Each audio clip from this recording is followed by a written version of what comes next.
Саламатсыңарбы, урматтуу окуучулар, кутмандуу күнүңөр менен.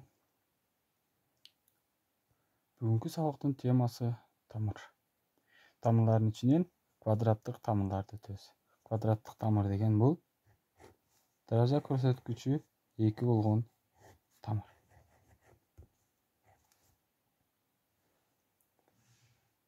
Эми тамырлардын квадраттык тамырлардын бир канча касиеттерин карап өтөлү.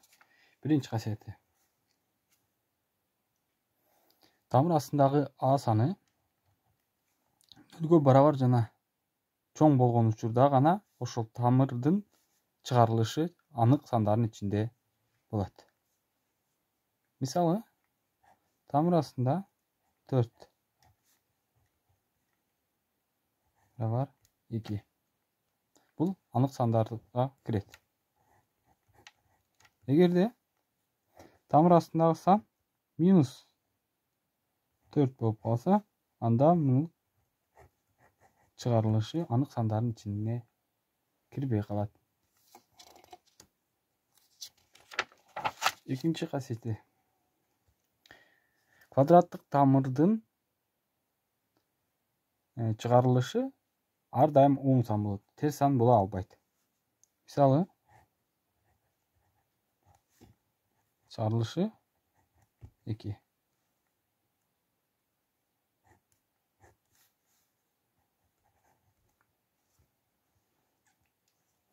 Квадраттык тамырдын чыгарылышы ар дайым оң сан болот. Ушул нерсени эсиңерден чыгарбагыла, эсиңерге сактап калгыла. Үчүнчү касиети: эгерде А 0дон чоң жана барабар болсо, анда тамыр алдында А квадрат плюс Б деп берилип калса, анда А квадраттан тамыр алдына Аны чыгарып, тамыр астында Б калат. Мисалы үчүн, тамыр астында 50 деген берилсе,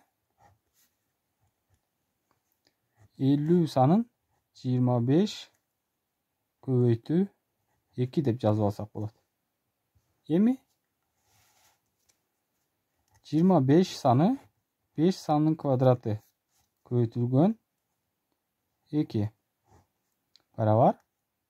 Бул касиетти карап көрө турган болсок, демек тамыр алдына 5ти чыгарат экенбиз дагы.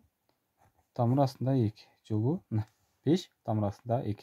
Эми тескерисинче 11 көбөйтүү тамыр астында 3 болуп калсачы. Мындай учурда тамырдын ичине 11дин квадратын 3кө көбөйтүп жазып алабыз. Мына касиетке алып келебиз. Тескерисинче 11дин квадраты 121 көбөйтүлгөн 3 барабар тамыр алдында 363. Төртүнчү касиети: эгерде квадраттык тамыр алдында 2 башка квадрат тамыр алдында санда берилип калса, анда аны бир тамыр астына алып жазып алсак болот экен. Мисалы үчүн, тамыр астында 8 көбөйтүү тамыр астында 2 деп жазалы. Барабар 8 көбөйтүү 2 тамыр астында 16. Демек 16-дан 4 саны чыгат. Мына ушундай жөнөкөйлөтүп алсак болот экен. Кийинки касиети: көбөйтүүгө эле окшош. Бул жерде эгерде бөлүү түрүндө дагы берилип калса, бөлчөк түрүндө дагы бир тамыр алдына алып жазып алсак болот экен. Мисалы үчүн, тамыр астында 8, жанакы эле мисалды карап көрөлү, тамыр астында 2 болуп калса, анда муну бир тамырдын астына алып жазып алсак болот экен. Бул жерде тамыр астында 4 калат. Демек 4төн 2 чыгат. Жолу 2 экен. Бул шарт качан аткарылат? Эгерде А саны 0га барабар жана чоң болсо, жана ошол эле учурда бөлчөктүн бөлүмүндөгү Б саны 0дон чоң болуш керек. Ар дайым 0дон чоң болгон учурда гана. Алтынчы касиети. Эгерде А саны B санынан чоң болсо, B саны 0 санынан чоң, мына ушундай учурда деп атат. А квадрат B квадраттан да чоң болсо, анда тамырасында А, тамырасында B'дан да чоң экен. Эми салыштырып көрөлү. 2 саны менен тамырасында 5 санын салыштырып көрөлү. Кимиси чоң? Демек, эми бул жерде квадратка көтөрүп көрөбүз, экөөнү тең. Мону карай. Ушул шарт аткарылыш керек. Демек, 4 ал эми 5-тин квадраты, тамырасында 5-тин квадратынан 5 сан чыгат. Демек, 5 саны чоң. Кимиси чоң дегенди тапканда, ошондо бизде тамырасында 5 деген 2 санынан чоң болот экен. Эми кийинки бөлүм бул бөлчөктүн бөлүмүн иррационалдуулуктан бошотуу. Башкача айтканда, тамыр астында берилген сан болуп калса, бөлчөктүн бөлүмү, мына ушундан кантип арылабыз? Асын карап көрөлү. 3 бөлүнгөн тамыр астында 5 деп турат. Мына ушуну эми иррационалдуулуктан кантип арылтабыз? Ал үчүн бөлчөктүн алымын да бөлүмүн да ошол санга көбөйтөбүз.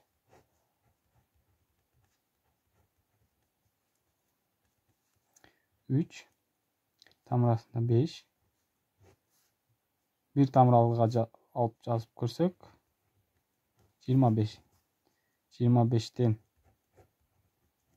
5 чыгат. Мына ушинтип бөлчөктүн бөлүмүн иррационалдуулуктан бошотуп алдык. Кийинки Б'сындай болуп калсачы, эгерде Б'сындай болуп калса, тамыр астында 2 кошул 1. Мындай учурда дагы алымын да бөлүмүн дагы мына ушул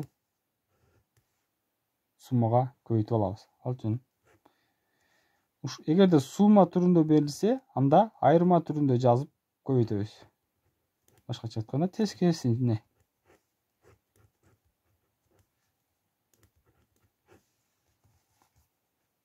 Эки көбөйтүү тамыр астында 2 минус 1 жана 2 минус 1 болуп калат. Муну тамыр астына 2 көбөйткөндө 2 чыгат. Мунун тамыр астында 2 менен минус 1ди көбөйтүп, тамыр астында 2 менен плюс 1ди көбөйткөндө экөө жоюшуп кетет дагы. 1 менен 1дин көбөйтүүсү минус 1. Мына ушул эле калат да. Ошондо жооп 2 көбөйтүү 2 тамыр астында 2 минус 1. Эми бир канча мисалдарды иштеп көрөлү. Мисал, эгерде дейт, x саны 1 санынан чоң болсо дейт, анда 2 колонканы салыштыргыла деп атат. Биринчи колонкада x квадрат плюс 1 тамыр алдында. Экинчиси x гана. 1 санынан чоң санды карап көрөлү. 2 санын коюп көрөлү. 2 квадрат плюс 1. Биринчи колонкада бул деген 5 саны.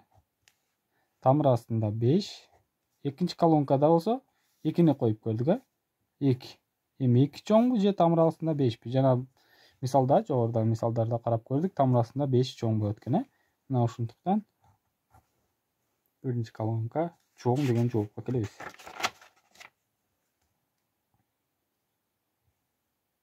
Эми биринчи колонкада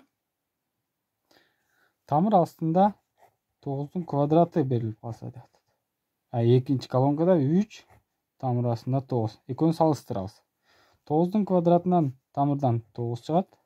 Экинчи колонкада 9-дан 3 чыгаттан барабар 9. Демек, 2 колонка барабар деген жыйынтык. Үчүнчү мисал. Тамыр астында 16 бөлүнгөн 2. Экинчи колонкада тамыр астында 4. Экөөнү салыштырышыбыз керек. Тамыр астында 16-дан чыгарып көрөлү. Тамыр астында 16-дан 4 бөлүнгөн 2. Бул 2-ге барабар. Эми экинчи колонкада тамыр астында 4 бул 2 дегенге барабар. Демек, 2 колонка барабар деген сөз. 4-нчү мисал. Эгерде мондай болуп калса деп атат.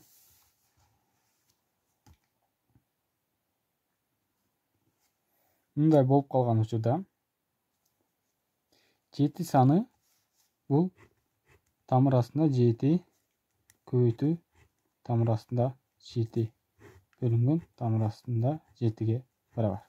Бул учурда тамыр астында 7 менен тамыр астында 7 кыскарып кетет да, тамыр астында 7 өзү калды. Демек, биринчи колонкада тамыр астында 7 болсо, экинчи колонкада дагы тамыр астында 7 экен. Демек, 2 колонка барабар. Жообу 2 колонка барабар. 5-нчи мисал. Эгерде x саны 1 санынан чоң болсо деп атат. Анда биринчи колонкада берилген x квадрат минус 1 чоңбу же x чоңбу экөөнү салыштырышыбыз керек. Демек, 1 санынан чоң сан бизде 2ден башталат. 2-ни коюп көрөлү. 2-нин квадраты минус 1. Бул жерде тамыр астында болуш керек.